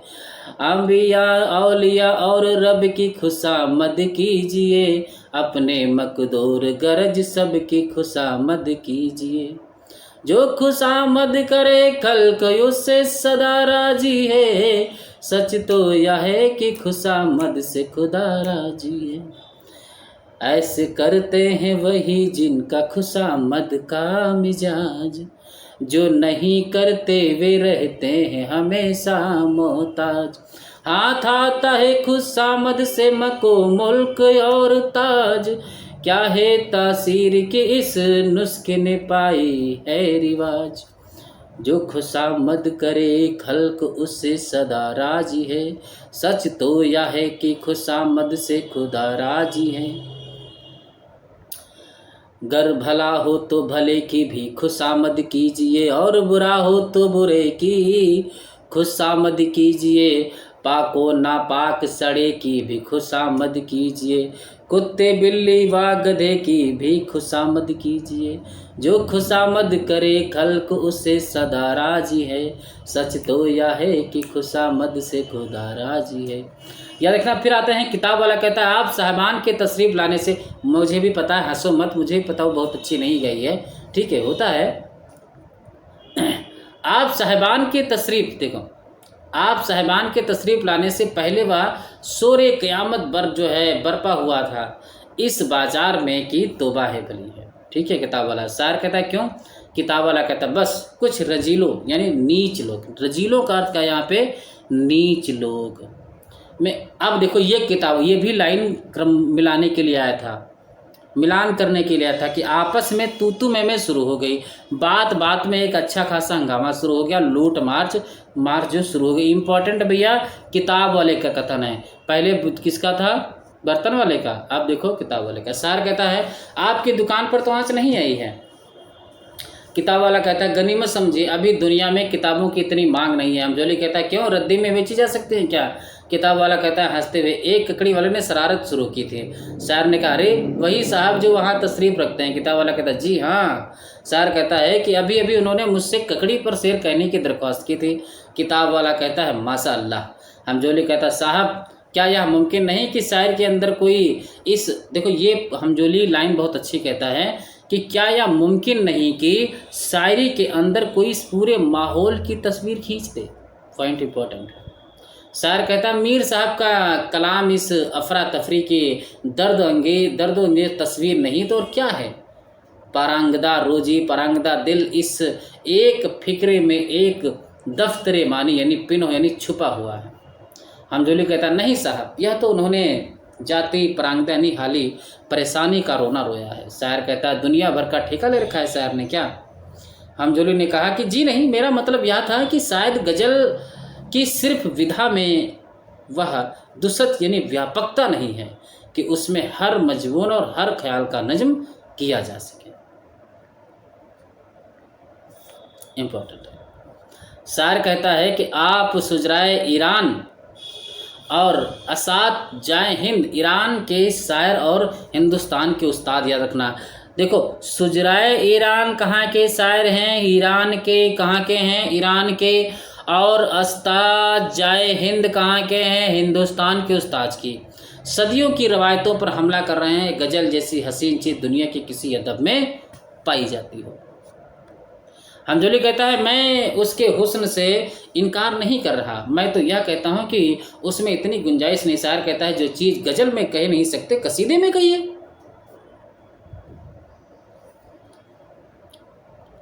हमजोली कहता है कसीदे में बादशाहों की तारीफ के सिवा और क्या कहिएगा।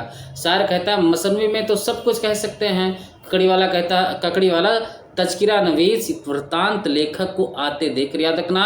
तज़किरा नवीस वृत्तांत लेखक हैं। तज़किरा नवीस कैसे लेखक हैं? वृत्तांत लेखक हैं। इन्हीं से देखो, इन्हीं से ककड़ी वाला क्या कहेगा। ककड़ी वाला ये लाइन क्रम मिलान करने के लिए आ चुकी है। इस ककड़ी वाले के ध्यान करो कि आप बुजुर्ग, मैं आपके सामने लौंडा, आपका दिमाग जैसे आसमान पर सूरज, मेरी हैसियत जैसे ज़मीन पर उड़ती खाक। ये लाइन मिलाने के लिए आ चुकी है, ठीक है। छोटा मुंह बड़ी बात, गुस्ताखी माफ़ कीजिए, मेरी एक छोटी सी अर्ज़ सुन लीजिए। वृत्तांत लेखक तज़किरा नवीस। तस्करा न्यूज़ कहते हैं किताब वाले की दुकान पर पहुंचकर अस्सलाम वालेकुमा। किताब वाला कहता है वालेकुम अस्सलाम। आइए मौलाना अपनी मसनद मौलाना को देता है और मसनद जिस पर बैठे होते हैं और ख़ुद दुकान के सामने वाले स्टोर पर बैठ जाता है। शायर कहता है गरीब सुबह से आपकी राह तक रहा है कि आप आएँ तो आप दो चार शेर अपनी ककड़ी पर लिखवाएं और आपने उसकी बात का जवाब तक देना गवारा नहीं किया। तस्करा न्यूज़ कहता है कि मैं ऐसे वैसों से बात करके अपनी ज़बान खराब नहीं करना चाहता। किताब वाला कहता है कि आप भी गोया मीर साहब के नक्शे कदम पर चल रहे हैं। सुना है कि दिल्ली से लखनऊ के सफ़र में मीर साहब एक लखनवी के साथ एक ही इक्के पर जो है हम सफ़र थे और सारे रास्ते खामोश रहे कि कहीं जवान ना बिगड़ जाए। तस्करा नवीस कहते हैं कि साहब वही रवायतें तो हैं कि आगे चलकर शायद जबान और शेरी अदब को ज़िंदा रखेंगे, वरना बर्बादी में कसर कौन सी बाकी रह गई है। अब देख लीजिए दिल्ली में जिस किस्म की ज़ुबान लोग बोलने लगे हैं तो मैं तो भैया कान बंद कर लेता हूँ। साहब सुना है कि कलाम पाक का रेख्ता तर्जुमा में आ गया है, वेरी इंपॉर्टेंट।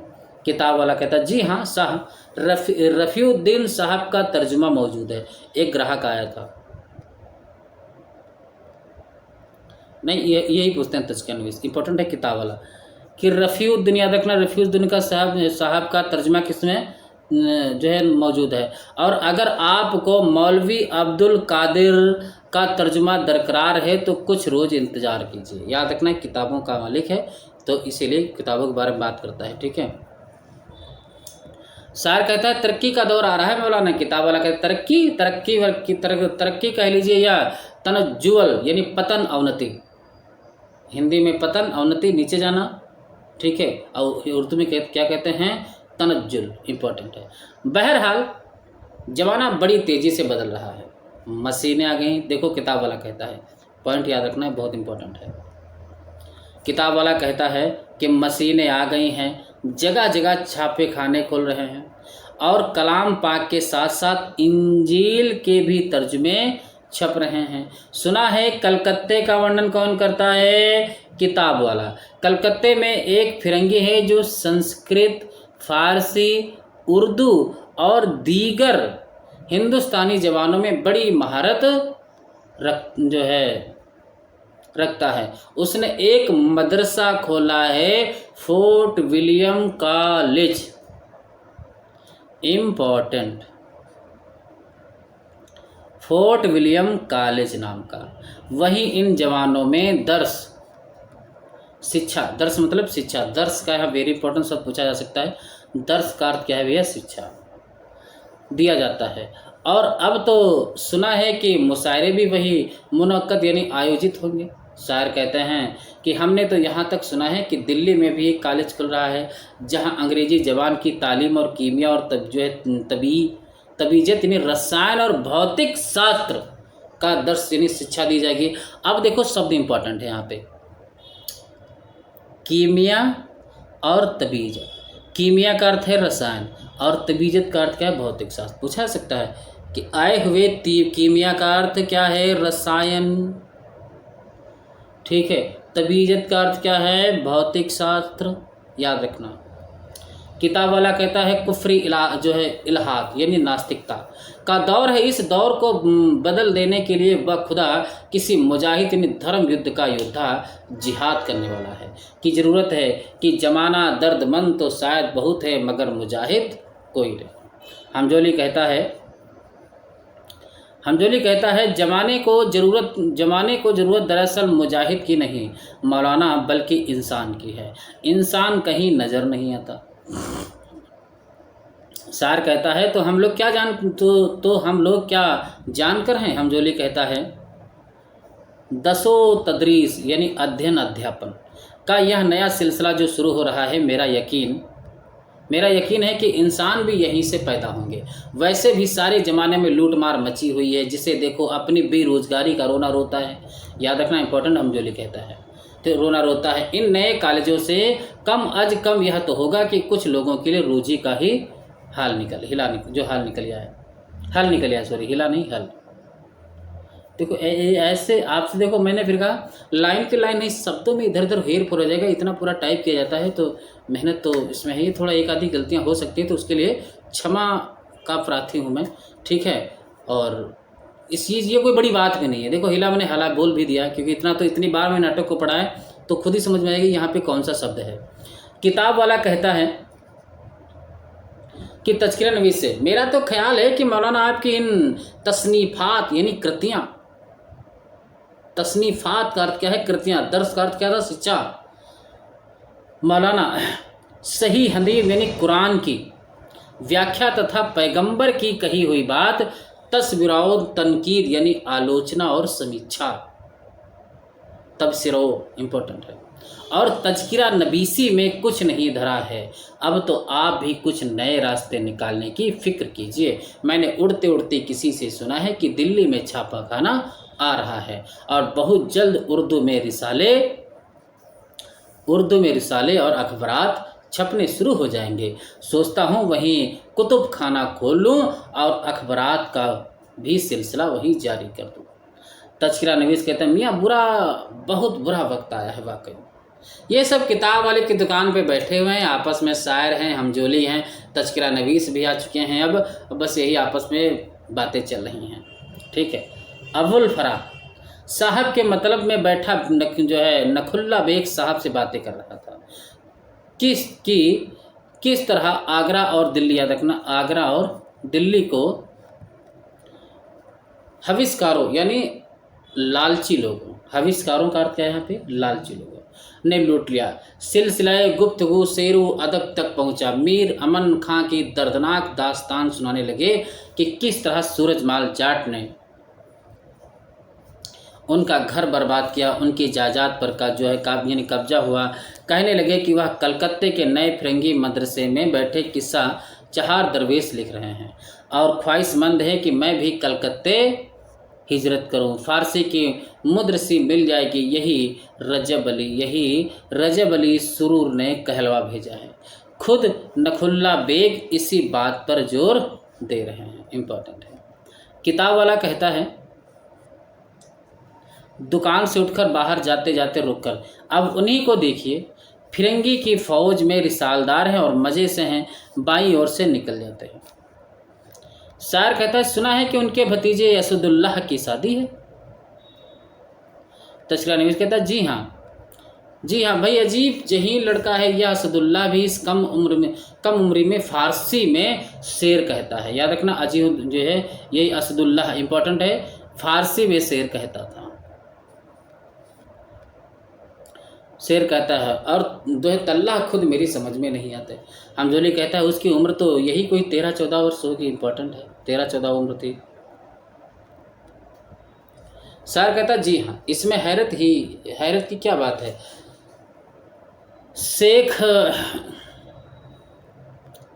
शेख मोहम्मद इब्राहिम जौक को देखिए, 18-20 की उम्र होगी। याद रखना मोहम्मद इब्राहिम जौक की उम्र कितनी बताई गई इस टाइम? 18-20 की होगी। अकबर सानी के दरबार में पहुँचे, शाह नसीर जैसे कोहना मशक यानी सिद्धहस्त अभ्यस्त का तख्ता उलट दिया और उस्ताजे सह हैं, सारी दिल्ली में उनकी तूती बोल रही है। किसकी? जौक की। तज़किरा नवीस कहते हैं कि मियाँ अब कैसी दिल्ली, कहाँ का दरबार, कौन से अकबर सानी? अकबर सानी। अकबर आलमगीर वगैरह के बाद आलमगीर सानी और शाह आलम सानी और अकबर सानी लौह सल्तनत नए जो है नते मुगलिया पर हरफ मुकर्रर ने दोहराए गए अक्षर की तरह आते हैं और उजड़ी हुई दिल्ली की जो है खराब वहस्त नाक यानी भयानक निर्जन स्थान, जिसका नाम कभी किले मोल्लम यानी ऊंचा या श्रेष्ठ किला था।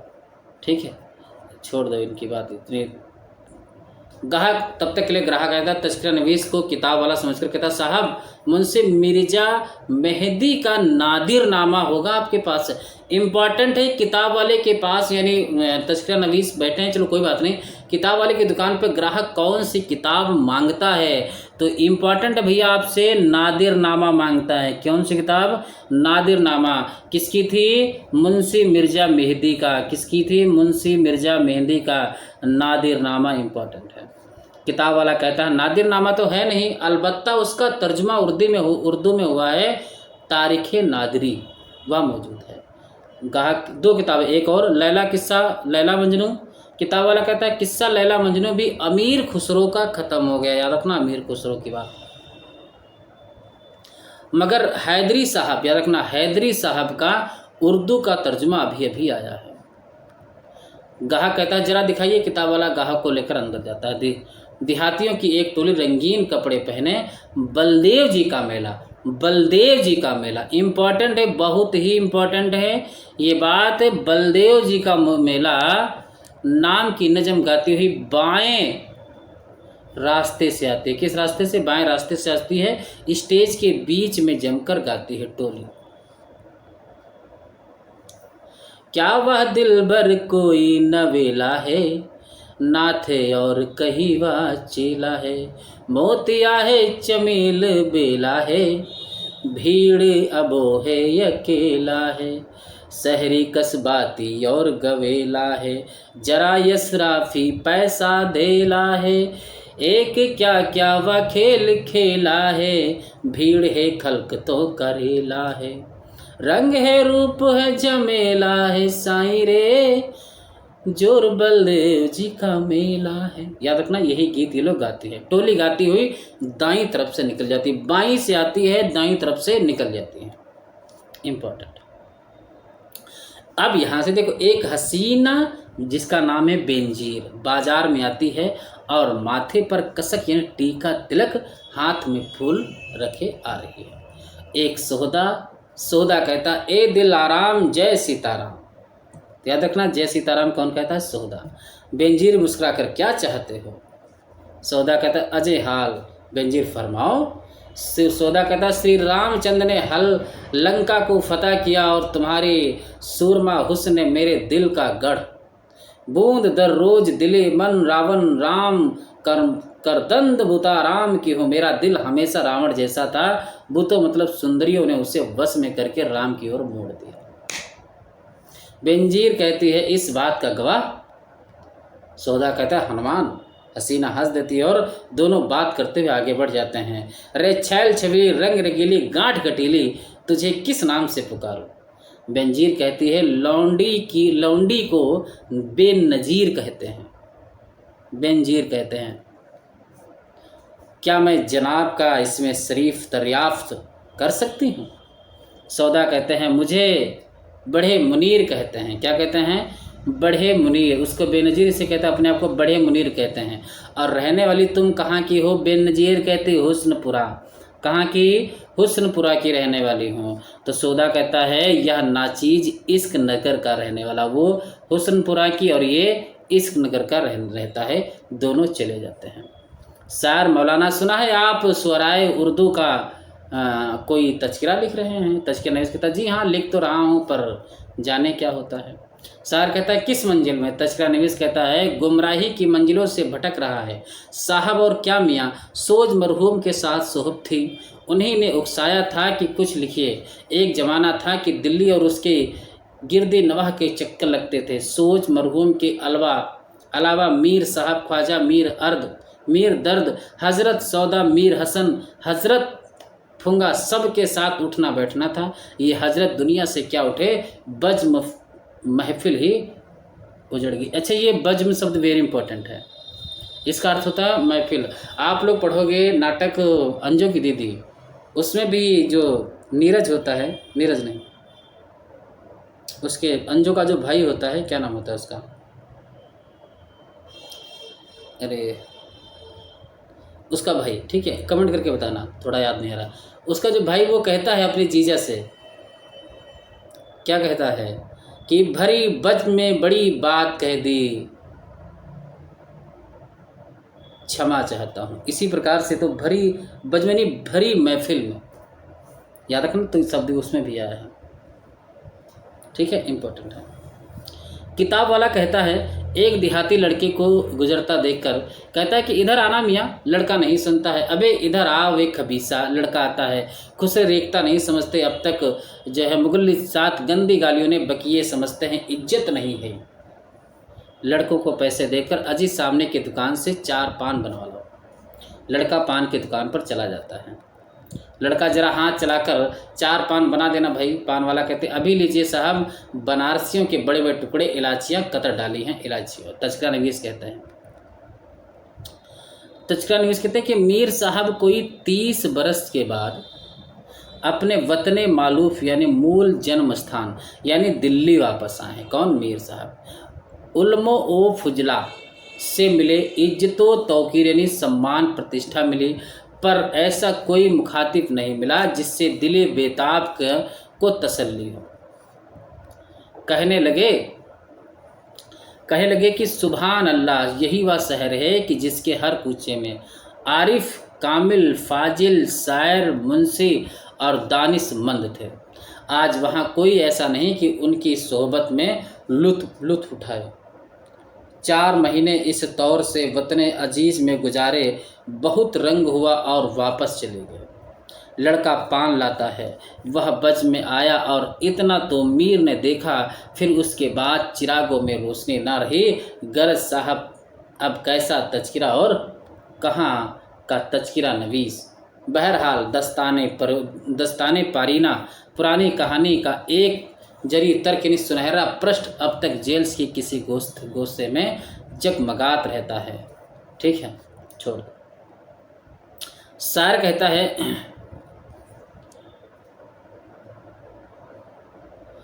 कहता है कि मौलवी साहब मेरा दीवान छापने पर मुसिर मतलब आग्रह करना। सोच रहा था कि अगर आप उसे एक नज़र देख लेते तो मेरी इस्लाह भी हो जाती, और बहुत मुमकिन है कि आपको शुअरा का तज़किरा लिखने के सिलसिले में एक नई तहरीक भी होती। तज़किरा नवीस कहते हैं कि नई तहरीक तो खैर अब क्या होगी, बहरहाल खिदमत के लिए हर वक्त हाजिर है। वही आदमी दाईं तरफ से अंदर आता है और बाईं तरफ से निकल जाता है। ककड़ी वाला अब तक उसके पीछे लगा हुआ है, मगर वह बीच स्टेज पर पहुंचकर रुक जाता है। आवाज़ धीमी हो जाती है। तज़किरा नवीस पान वाले के बेंच की तरफ धीरे धीरे वापस जाता है और बैठ जाता है। किताब वाला कहता है ग्राहक से, नहीं साहब, फारसी का लैला मजनू ख़त्म हो गया, मैंने आपसे पहले ही अर्ज़ किया था। तज़किरा नवीस कहते हैं कि यह ज़माना देखिए कि कुतुब खानों में फ़ारसी की किताबें यानी अनका मतलब गायब हो रही हैं और नज़्म भी उर्दू में ही लिखी जाती हैं। फिर कोई क्या तज़किरा लिखे और किस लिए लिखे। किताब वाला कहता है, खूब याद आया मियाँ नज़ीर के एक सादिर्ग हाल ही में मेरे पास आए थे। उनकी एक जन्म लेकर कि क्या मैं उसे अपनी रसूख से शाया करवा सकता हूँ। अब भला बताइए कौन पढ़ेगा मियाँ नज़ीर का कलाम। 3-4 आदमी स्टेज पर कहकहा लगते हैं और गुजर जाते हैं। ककड़ी वाला उनके पीछे दौड़ता है। पैसे की छाछा यानी अपना वो शुरू करते हैं। शायर कहता है कि साहब एक ज़माना आने वाला है कि यही बाजारी चीज़ें चलेंगी। होली या दिवाली, देखो कौन कौन सी चीज़ें, होली या दिवाली पर कुछ तुकबंदी कर लीजिए। इल्म फाजिल के मेराज शिखर पर पहुंच जाइए।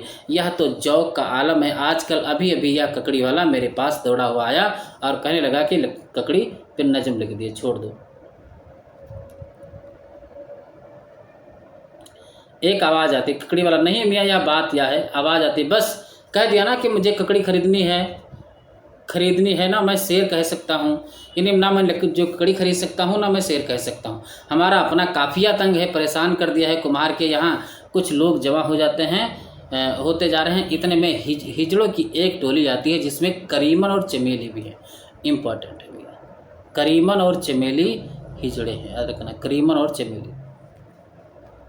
करीमन, अल्लाह की अम्मा पारों की साय, लड़के के अब्बा के हाथ का मैल से सदके जाऊं मैं आपके वरी, अल्लाह की अम्मा पीरों का साया। करीमन कहता है। दर्जी, रामू, अबे रामू, याद रखना रामू पात्र बहुत इंपॉर्टेंट है। बाकी इसमें कोई बड़ी बात नहीं है, छोड़ दो इन लोगों को। इन लोगों की और कोई कथन नहीं पढ़ रहे, बस इनके पात्र ध्यान रखने हैं आपको। हिजड़े गाते हैं, देखो ये गाते हैं हिजड़े, हिजड़े का गीत याद रखना, ये हिजड़ों का गीत है। थे घर जो ग्वालिनों के, लगे घर से जा बजा, जिस घर को खाली देखा उसी घर में जा फिरा। माखन मलाई दूध जो पाया सो खा लिया, कुछ खाया कुछ खराब किया, कुछ गिरा दिया। ऐसा था बांसुरी के बजैया का बालपन, क्या क्या कहूँ मैं किस्न कन्हैया का बालपन।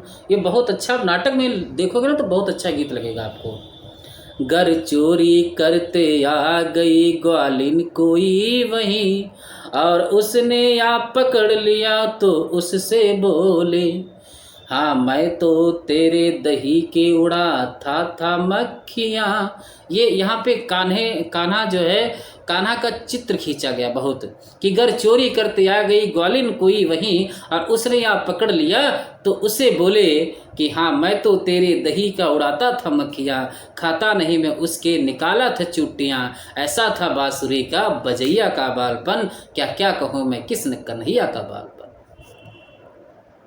सब मिल जसोदा के पास या कहती थी यार आके पीर, अब तो तुम्हारा कान्हा हुआ है बड़ा शरीर, देता है हमको गाले और फाड़ता है चीर, छोड़ छोड़ दही ना दूध ना माखन ना घी न खीर। ऐसा था बांसुरी के बजैया का बालपन, क्या क्या कहूँ मैं किस्न कन्हैया का बालपन। माता जसोदा उनकी बहुत करती मिनतियाँ, और कान को डराती उठ बन की सीटियाँ। जब कान्ह जी जसोदा से गर करते यही बया, तुम सच न जानो माता ये सारी हैं झूठियाँ। ऐसा था बांसुरी के बजैया का बालपन।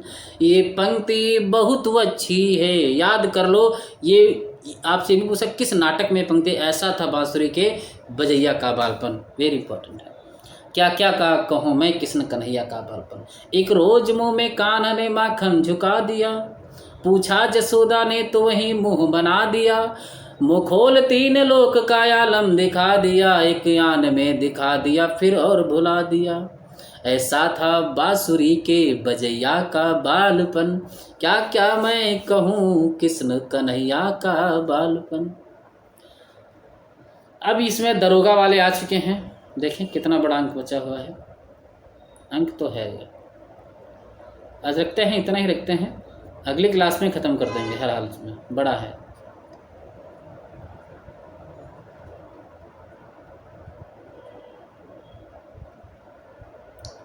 पेज नंबर 59, बस ज़्यादा नहीं, 107 पे जाना है। देखो 107 है, 60 हो गए हैं, इधर 40-41 पेज बचे हैं। नाटक देखो मैं संपूर्ण पढ़ाता हूँ, आप लोगों को पसंद आए तो अच्छी बात है, नहीं पसंद आए उससे भी अच्छी बात है, क्योंकि जैसे जैसे एग्ज़ाम का पैटर्न बदलता रहा है, मेरे नाटक आज से आने वाले 3 साल तक मैं इसमें कोई छेड़खानी नहीं करूँगा, इतना याद रखना। कितनी भी गहराई से वो नोट्स क्वेश्चन बना ले, कितने भी गहराई से, अब मेरे ही नोट्स में क्वेश्चन जरूर मिलेंगे। ऐसा नहीं कि इसमें से मैंने कुछ चीज़ें हटाई नहीं हैं, ये 200 पेज की 200 नंबर की पेज थी, मैंने लाइनों को काटा है, मगर वो लाइन थोड़ी सी भी मुझे इम्पोर्टेंट लगी वो मैंने नहीं हटाई है, क्योंकि एग्जामिनर का कोई भरोसा नहीं बच्चा कि कौन सी लाइन उठा के आपसे पूछ ले। तो हमेशा पढ़ो, गहराई से पढ़ो, ठीक। 30 मैंने फिर कहा 8 यूनिट पे अपनी पकड़ बना लो, 2 यूनिट नहीं पढ़ोगी तब भी कोई बात नहीं। यानी इतिहास उतना अच्छा तैयार नहीं होता, कोई नहीं, पर भाषा विज्ञान, भारतीय पाश्चात्य और नाटक निबंध कहानी कविता तो तैयारी कर लो, इतने तो तैयार कर लो, 70 क्वेश्चन कहीं नहीं जाते हैं। अब बाकी 30 में से तो 5, 6, 7 आप कर ही सकते हैं, बस 75 हो जाए इधर, 25 मारो उधर, JRF आपके हाथ में, 25 लाख आपके अकाउंट में, ठीक है।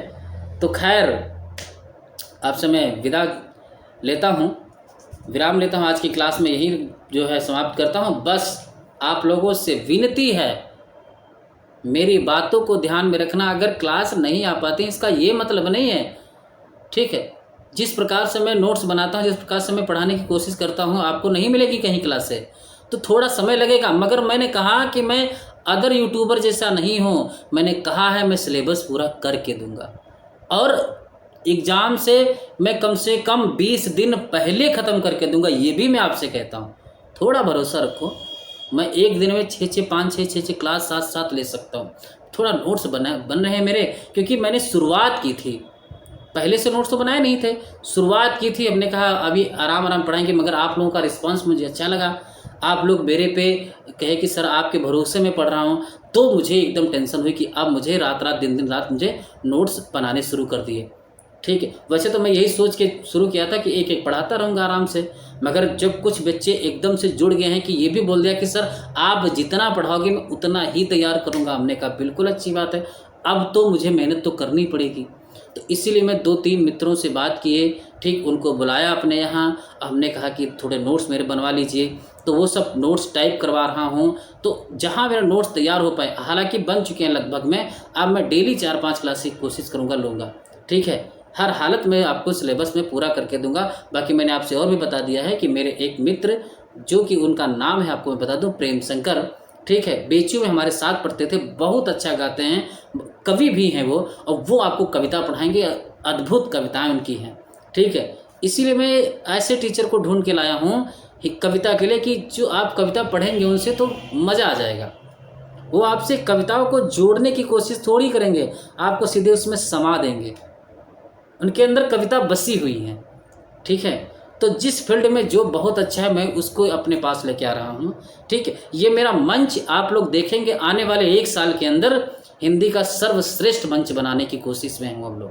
आप लोगों का इसी प्रकार से प्यार बनता रहे बस, और बहुत जल्द बस आप लोग थोड़ा सब्सक्राइब बढ़वा दीजिए, 1000 करवा दीजिए, तो थोड़ा मैं कुछ और सरप्राइज़ आप लोगों के सोच रखा हूँ।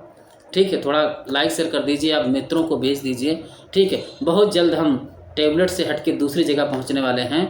अभी तो मैं खैर टैबलेट पे पढ़ाता हूं आप लोगों को, बस थोड़ी सी आप लोगों की मदद चाहिए।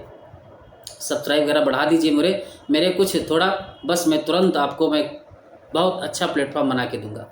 ठीक है, चलो, तो आज तक मैं यही रखता हूं, और आप लोग रिवीजन करते रहें। मैं फिर यही बात बार बार कहता हूं आप लोगों से कि ये इस नंबर पे आप लोग संपर्क कर लें, 97 21 56 58 75। इस नंबर पे व्हाट्सएप मैसेज करोगे तो आपको नोट्स की जानकारी दे दी जाएगी।